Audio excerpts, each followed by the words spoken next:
Ele viu rostos humanos onde não deveria haver humanos. E quando percebeu o que estava acontecendo com eles, já era tarde demais para esquecer. O que você vai ouvir agora não é sobre abdução. É sobre o que acontece quando alguém descobre que certas pessoas nunca voltaram, porque nunca saíram. Esta não é uma história sobre o céu. É sobre o que pode estar acontecendo bem abaixo dos nossos pés, longe dos nossos olhos, enquanto vivemos nossas vidas comuns. E se você acha que conhece seu limite de perturbação, prepare-se para testá-lo. Se você chegou até aqui, inscreva-se agora. Porque o que vem a seguir não é para quem busca respostas fáceis. Março de 1987, interior do Novo México, Estados Unidos, uma região árida, cortada por estradas vazias e propriedades isoladas por quilômetros de distância, o tipo de lugar onde as pessoas se conhecem pelo primeiro nome, onde nada acontece além do vento e do silêncio. Richard Rose tinha 41 anos. Trabalhava como técnico de manutenção elétrica para uma pequena empresa que atendia fazendas e instalações rurais. Homem calmo, metódico, casado havia 15 anos, pai de 2 filhos. Sua rotina era simples: acordar antes do sol, café preto, ferramentas no caminhão, estrada. Ele consertava geradores, trocava fiação, resolvia problemas que ninguém mais queria resolver. Richard não era religioso, mas também não era cético. Ele simplesmente não pensava muito sobre essas coisas. Vida para ele era trabalho, família, conta bancária no azul. Ele nunca teve interesse em mistérios, nunca leu sobre OVNIs, nunca assistiu documentários sobre conspirações. Para ele, o mundo era exatamente o que parecia ser. Até aquela terça-feira de março, quando recebeu uma chamada de serviço diferente, uma chamada que, no papel, era apenas mais um reparo elétrico em uma instalação industrial nos arredores de Dulce, uma cidade minúscula e encravada na reserva Apache de Carilla. A ordem de serviço dizia apenas problema intermitente no sistema auxiliar. Acesso restrito. Apresentasse no portão às 14 horas. Richard achou estranho. Normalmente as ordens vinham com mais detalhes, mas o pagamento era bom, muito bom, e ele não estava em posição de recusar. Richard chegou ao local às 13h50. O portão era discreto, quase invisível da estrada principal. Não havia placa, não havia nome de empresa, apenas uma cerca alta, arame farpado no topo e uma guarita com vidros escuros. Ele buzinou, um homem de uniforme cinza saiu, conferiu a placa do caminhão, checou um tablet e acenou para que ele entrasse. Nenhuma palavra foi trocada. A estrada interna descia. Isso chamou a atenção de Richard, imediatamente. Ele esperava galpões, talvez silos, alguma estrutura visível, mas a estrada simplesmente descia em curvas suaves, cortando a terra seca, adentrando o que parecia ser uma depressão natural do terreno. Quanto mais ele avançava, menos ele via o horizonte. As paredes de rocha começaram a aparecer dos lados. Depois de quase 3 quilômetros, ele chegou a uma segunda entrada, desta vez uma porta de metal embutida na rocha. 2 câmeras apontadas para baixo. Um interfone. Richard apertou o botão. Uma voz feminina, neutra, disse apenas: "Aguarde no veículo." Ele esperou. 5 minutos, 10, o motor do caminhão ligado, o ar-condicionado lutando contra o calor que subia do chão. Então a porta se abriu. Não deslizou, não girou, apenas afundou para dentro e desapareceu nas paredes. Richard engoliu seco. Entrou. O túnel era iluminado por luzes frias embutidas no teto. O asfalto era liso demais, novo demais. Não havia poeira, não havia marcas de pneu além das que ele mesmo estava deixando. Ele continuou descendo. 100 metros, 200. A sensação de profundidade começou a apertar seu peito. Ele baixou o vidro. O ar que entrou era gelado, artificial, reciclado. E então ele ouviu, ou melhor, ele sentiu um zumbido grave, constante, que não vinha de lugar nenhum e vinha de todos os lugares ao mesmo tempo. Não era som, era vibração. Algo que ressoava nos ossos, no estômago, na base do crânio. Richard parou o caminhão, desligou o motor. O zumbido continuou. Ele colocou a mão no painel. A vibração estava ali. Ele colocou a mão no banco. Estava ali também. Ele respirou fundo. E naquele exato momento, percebeu que não havia sinal de celular, nenhuma barra, apenas a palavra sem serviço. Naquele momento, ele ainda não sabia, mas já estava sendo observado. Richard foi recebido por um homem de jaleco branco no final do túnel. Ele não se apresentou. Não sorriu, apenas entregou um crachá temporário vermelho e disse: siga, não toque em nada, não entre em salas que não forem indicadas, não fotografe. Richard assentiu. Ele prendeu o crachá na camisa e seguiu. Os corredores eram brancos, não aquele branco sujo de hospital velho. Era branco cirúrgico, imaculado, refletindo as luzes de LED que corriam em linhas retas no teto. O chão era de um material que Richard não reconheceu. Parecia metal, mas não fazia barulho sob as botas. As portas eram numeradas, sem janelas, sem indicação do que havia dentro, apenas números. E 7, e 12, e 19. Eles desceram mais um nível por um elevador que não tinha botões visíveis. O homem do jaleco apenas passou a mão sobre um painel liso e as portas se fecharam. Richard sentiu a descida no estômago. Profunda, rápida demais para ser confortável. Quando as portas se abriram, o ar era diferente. Mais frio, mais denso, havia um cheiro químico fraco, como ozônio misturado com algo metálico. O problema está na sala I-33, disse o homem. Sistema auxiliar de ventilação? Fique apenas lá 15 minutos. No máximo ele apontou para o corredor à direita e saiu na direção oposta, sem olhar para trás. Richard caminhou sozinho. Seus passos ecoavam, mas de forma estranha, como se o som fosse absorvido antes de se espalhar completamente. Ele passou pela I-28, I-30, I-31 e parou. Porque à sua esquerda, na I-29, a porta estava entreaberta. Apenas alguns centímetros, o suficiente para ver uma fresta de luz azulada vindo de dentro. Ele sabia que não devia, mas algo naquela luz o puxou. Ele se aproximou, colocou a mão na porta. Ela estava morna. Ele empurrou devagar e viu, no centro da sala, suspensa a meio metro do chão, havia uma estrutura cilíndrica translúcida. Dentro dela, um líquido espesso, viscoso, de cor âmbar clara, e dentro do líquido, um corpo humano olhos fechados. Homem jovem, talvez 20 e poucos anos.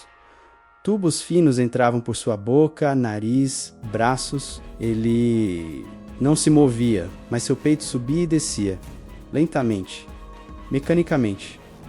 Richard recuou. Seu coração disparou. Ele tentou processar, tentou encontrar uma explicação lógica. Experimento médico, coma induzido, algum tipo de terapia experimental. Mas então, ele viu os outros. 3 cilindros adicionais alinhados contra a parede, cada um com um corpo, mulher, homem, adolescente, todos flutuando, todos conectados, todos vivos. E acima de cada cilindro, uma tela exibia gráficos, ondas, números, sequências que Richard não compreendia, mas que mudavam constantemente. Ele deu mais um passo para dentro e ouviu um som. Não humano, não mecânico, um som que vinha de algum lugar mais profundo na sala, onde a luz azulada pulsava com mais intensidade. Ele virou a cabeça lentamente e na penumbra do fundo da sala viu uma silhueta, fina, alongada, com proporções que não se encaixavam. Estava de costas, inclinada sobre algo que Richard não conseguia ver. A silhueta moveu a cabeça.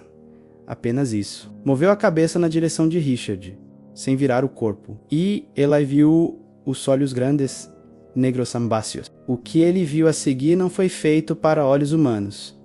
Richard não conseguiu gritar, não conseguiu se mover. Seus músculos simplesmente travaram, como se algo tivesse desligado a conexão entre seu cérebro e seu corpo. A criatura permaneceu imóvel por mais 3 segundos. Então, sem pressa, virou completamente o corpo na direção dele. Suas articulações se moviam de forma fluida demais, quase líquida. Não havia roupa, a pele era acinzentada, levemente translúcida sob a luz azul. As mãos eram longas, com dedos que pareciam ter uma articulação a mais. E então ela fez algo inesperado. Ela levantou uma das mãos aberta na altura do peito. Um gesto quase humano, como se estivesse dizendo acalme-se. Richard sentiu uma onda de calor percorrer sua espinha.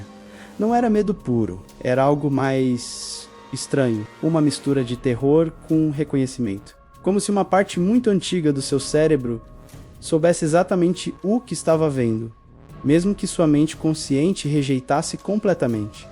A criatura deu um passo à frente. Richard deu um passo para trás. Seu calcanhar bateu na porta. Ele tropeçou, caiu de costas no corredor. A queda quebrou o transe. Ele se levantou, cambaleou, correu. Passou pelo 30, pelo 31, chegou à I-33 e trancou-se lá dentro. Suas mãos tremiam. Ele encostou a testa na parede fria e tentou respirar. Ficou ali por 2 minutos, 3, tentando entender, tentando racionalizar. Mas tudo o que via ao fechar os olhos eram aqueles corpos suspensos, aqueles tubos, aquelas telas, aqueles olhos negros. A porta se abriu atrás dele. Richard girou, pronto para correr de novo. Mas era o homem do jaleco. Ele entrou calmamente, olhou para Richard e disse, com a mesma voz neutra de antes: "Você demorou. O trabalho é ali." Apontou para um painel elétrico no canto da sala. Richard o encarou. O homem não demonstrava surpresa. Não demonstrava nada, como se nada tivesse acontecido. Eu vi Richard começou... O homem o interrompeu. "Você viu o painel? É aquele ali, 15 minutos." E saiu. A porta se fechou sozinha. Richard ficou parado, processando. Será que ele tinha alucinado? Será que o ar daqui embaixo tinha algo? Ele olhou para suas mãos, ainda tremiam, mas ele precisava trabalhar, precisava terminar e sair dali. Então foi até o painel, abriu, começou a verificar os circuitos. Mas sua mente não parava. Quem eram aquelas pessoas nos cilindros? Por que estavam ali? E aquela coisa... O que ela estava fazendo com eles? 10 minutos depois, ele terminou o reparo, pegou suas ferramentas e saiu da sala. O corredor estava vazio. Ele começou a andar na direção do elevador, passou pela I-31 e hesitou. Olhou para a I-29. A porta agora estava completamente fechada, trancada, como se nunca tivesse estado aberta. Ele seguiu, chegou ao elevador, apertou o painel, nada aconteceu. Tentou de novo, nada. Ele olhou ao redor, nenhum interfone, nenhum botão de emergência, ele estava preso. Então, ouviu passos, vinham do corredor oposto, lentos, regulares. Richard se virou. Era outro homem de jaleco, mais velho, cabelos grisalhos. Ele segurava um tablet e caminhava sem pressa, como se estivesse fazendo uma ronda de rotina. Quando viu Richard, parou, olhou para ele, depois olhou para o crachá vermelho no peito de Richard. "Você é o técnico?" perguntou. Richard assentiu. "Terminei o trabalho. Preciso subir?" O homem franziu a testa. "Subir agora?" Havia algo estranho no tom. Richard sentiu o estômago apertar. "Sim, meu trabalho acabou." O homem olhou para o tablet. Deslizou o dedo na tela. "Você foi autorizado para a I-33? "Sim." "Apenas a I-33? "Sim." O homem ergueu os olhos. Fixou Richard com uma expressão ilegível. Então por que o sensor da I-29 registrou a abertura não autorizada há 12 minutos? Richard sentiu o chão sumir debaixo de seus pés. Ele tentou falar, mas sua garganta estava seca. O homem deu um passo à frente. "E o que você viu lá dentro?" E foi nesse ponto que ele começou a perceber que aquilo não era apenas um encontro. Richard pensou rápido. Sábia, que negar seria inútil, mas admitir também parecia perigoso. Ele optou pela verdade parcial. A porta estava aberta. Eu entrei sem pensar. Vi equipamentos médicos. Saí em seguida, o homem o estudou em silêncio. Longos segundos. Então ele digitou algo no tablet. "Equipamentos médicos." Repetiu, sem emoção. "Mais alguma coisa?" Richard hesitou, mas algo no olhar daquele homem o fez mentir. "Não, só isso." O homem assentiu lentamente. "Entendo." Ele tocou o painel do elevador. As portas se abriram. "Pode subir. Alguém vai encontrá-lo na saída." Richard entrou no elevador. As portas começaram a fechar, mas antes que se fechassem completamente, o homem disse, quase como um sussurro: "Esqueça o que viu aqui embaixo, Sr. Hallis. Para o seu próprio bem." As portas se fecharam. O elevador subiu. Richard encostou na parede de metal frio e percebeu que suas pernas mal o sustentavam. Quando chegou ao nível superior, 2 seguranças o esperavam. Escoltaram-no até o caminhão, verificaram suas ferramentas, pegaram o crachá e o acompanharam até o portão externo. Nenhuma palavra foi dita. Richard dirigiu de volta para casa em estado de choque. Ele ligou o rádio, tentou se distrair, mas tudo o que ouvia era aquele zumbido, aquela vibração. Ele parou em um posto de gasolina, comprou café, sentou-se no estacionamento, pegou o celular, pensou em ligar para a polícia. Mas dizer o quê? Que viu pessoas em tubos, que viu uma criatura. Ele sabia como isso soaria, e ele sabia no fundo que aquelas pessoas na instalação não eram apenas técnicos, eram algo maior, algo que não deixaria um eletricista comum atrapalhar. Então ele decidiu fazer a única coisa que parecia segura: voltar para casa, abraçar a esposa, jantar com os filhos e fingir que aquele dia nunca aconteceu. Mas 3 noites depois, ele acordou às 3 da manhã, suando, coração acelerado. Ele tinha sonhado com os corpos nos cilindros. Mas desta vez, eles estavam acordados e olhavam para ele, pedindo ajuda. Richard levantou, foi até a cozinha, bebeu água, olhou pela janela e viu um carro parado do outro lado da rua, motor desligado, luzes apagadas, alguém dentro, observando. No dia seguinte, o carro ainda estava lá, e no dia seguinte ao seguinte também, Richard passou uma semana inteira sendo vigiado. O carro trocava de modelo, mas sempre havia sempre do outro lado da rua, sempre com alguém dentro. Ele parou de sair sozinho. Parou de atender ligações de números desconhecidos. Sua esposa, Linda, percebeu a mudança. Você está diferente, ela disse uma noite. Aconteceu alguma coisa, Richard negou. Disse que estava apenas cansado, mas ela não acreditou. Na segunda-feira seguinte, ele recebeu um envelope sem remetente. Dentro, um cartão branco com um endereço manuscrito e um horário 19h30. Venha sozinho, nada mais. Richard sentiu o estômago revirar, mas algo nele sabia que ignorar aquilo seria pior. Ele chegou ao local indicado às 19h25. Era um pequeno café à beira da estrada, meio vazio, iluminação fraca. Ele entrou, sentou-se em uma mesa no fundo. Esperou. Às 19h32, um homem entrou. Magro, talvez 50 anos, barba por fazer, óculos de armação fina. Ele olhou ao redor, caminhou até Richard 106 sem pedir permissão. Richard Hayles? Ele perguntou, em voz baixa. Richard assentiu. O homem estendeu a mão. Pode me chamar de Thomas? Não é meu nome verdadeiro, mas serve. Richard não apertou a mão. Quem é você? Thomas recolheu a mão e respirou fundo. Alguém que trabalhou onde você esteve. Alguém que saiu antes que fosse tarde demais. Ele tirou os óculos, limpou com a camisa, colocou de volta. Você viu a sala 29, não viu? Richard travou. Não respondeu.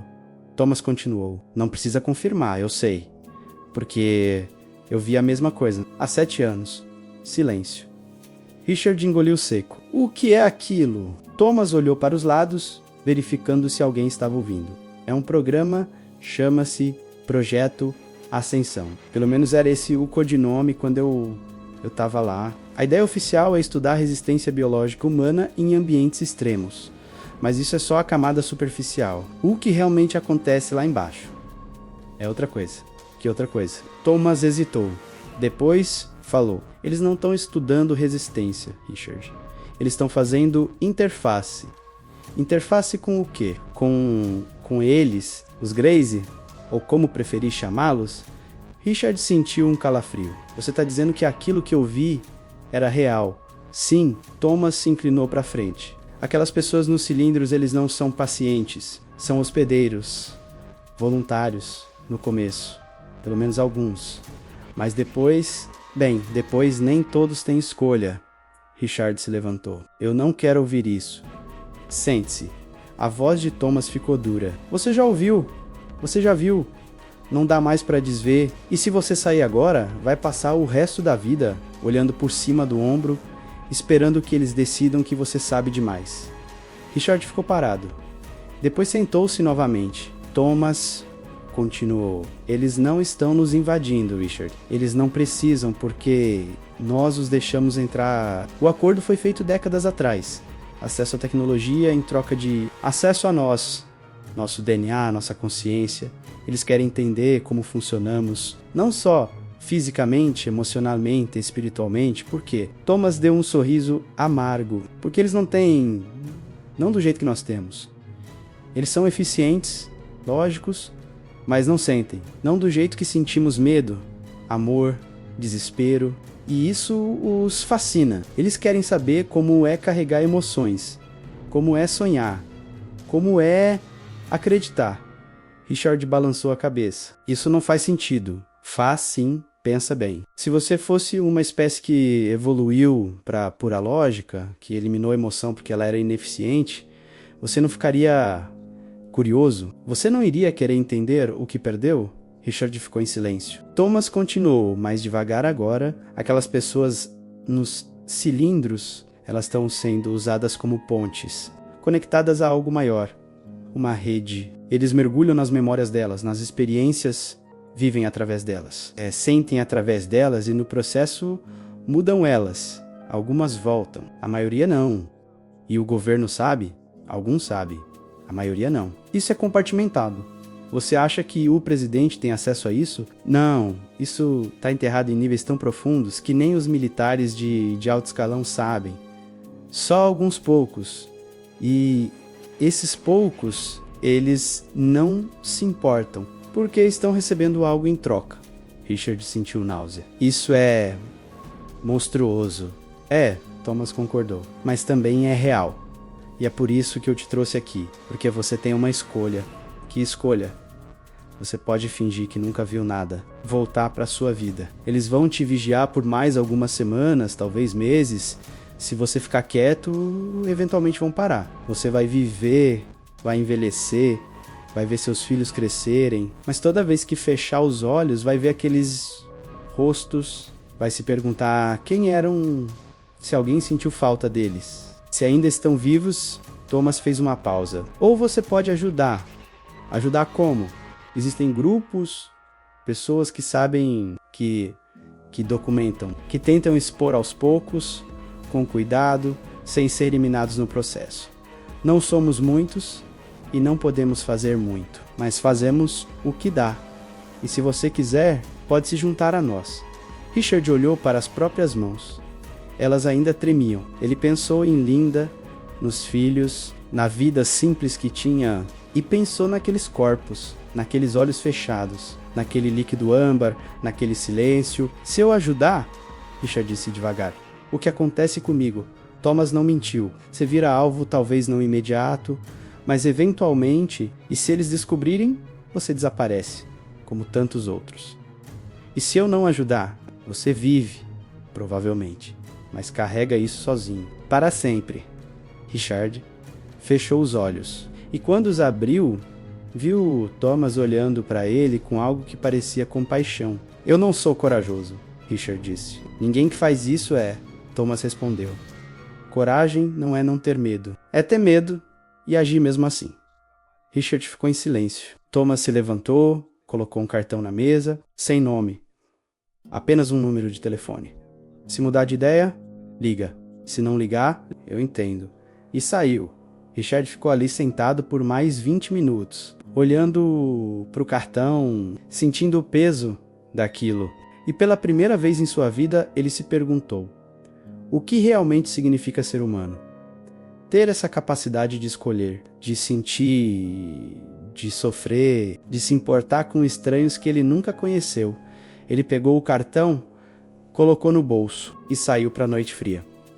Richard não ligou naquela noite, nem na seguinte. Ele guardou o cartão na gaveta da oficina, embaixo de manuais velhos, como se esconder o papel pudesse esconder a decisão. Mas 2 semanas depois, ele viu no jornal local, pequena nota, canto da página 6, homem desaparecido em Dulce, família pede ajuda.